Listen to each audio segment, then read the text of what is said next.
সকালে দেখেন আমি আদা দিয়ে লিকুইড চা বানিয়ে নিচ্ছি।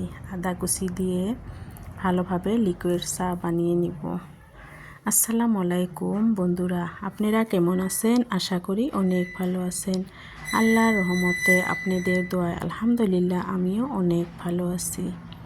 নতুন দিনে নতুন আরও একটা ব্লগ ভিডিও নিয়ে আসলাম। আপনারা ভিডিওটা দেখতে থাকেন। ভিডিওটার যদি কোনো অংশ ভালো লাগে লাইক কমেন্ট শেয়ার করেন, সাবস্ক্রাইব করে দিন, নতুন বন্ধু হয়েন, সাথেই থাকেন।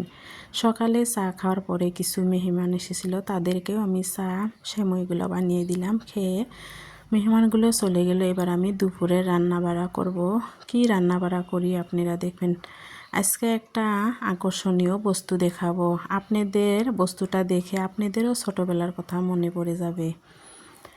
লাউ গাছের থেকে লাউ পাতা উঠাইয়া নিলাম। দেখেন আরও কত কিসের চারা হচ্ছে। এগুলো বৃষ্টি পড়ছে, বৃষ্টিতে এগুলো সব হচ্ছে। এটা কারকল গাছ। লাউ পাতা তুলে নিলাম। ছোট ছোট চিংড়ি মাছ আনছে, সেগুলো বেছে কুটে ধুয়ে নিব। লাউ পাতাও কুটে ধুয়ে নিব। লাউ পাতা ভাজি করব। আর এই ছোট চিংড়ি মাছ দিয়ে আলু দিয়ে বানাবো। এগুলাই আজকে আমার দুপুরের খাবার।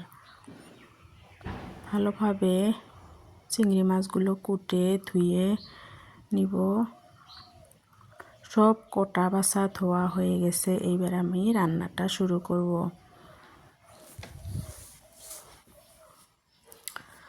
আমার মেয়ে ঈদের থেকে কিছু বস্তু কিনে নিয়ে এসেছে, সেগুলা দেখে আমার অনেক ছোটোবেলার কথা মনে পড়ে গেছে। আমরাও ছোট থাকতে ঈদে যাই এগুলো কিনতাম। এবার আমার মেয়েরা কিনে।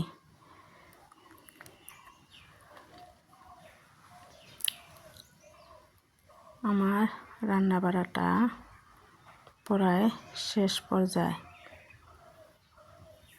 এবার আমি দুপুরে খেয়ে নিব। এটাই আমার দুপুরের খাবার দাবার। দুপুরে খাওয়ার পরে অল্প শুয়েছিলাম।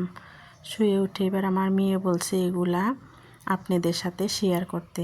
দেখেন কি ছোট ছোট কিউট কিউট বস্তু, দেখে অনেক ভালো লাগে। আমরাও ছোটোবেলায় এগুলা কিনতাম ঈদের থেকে।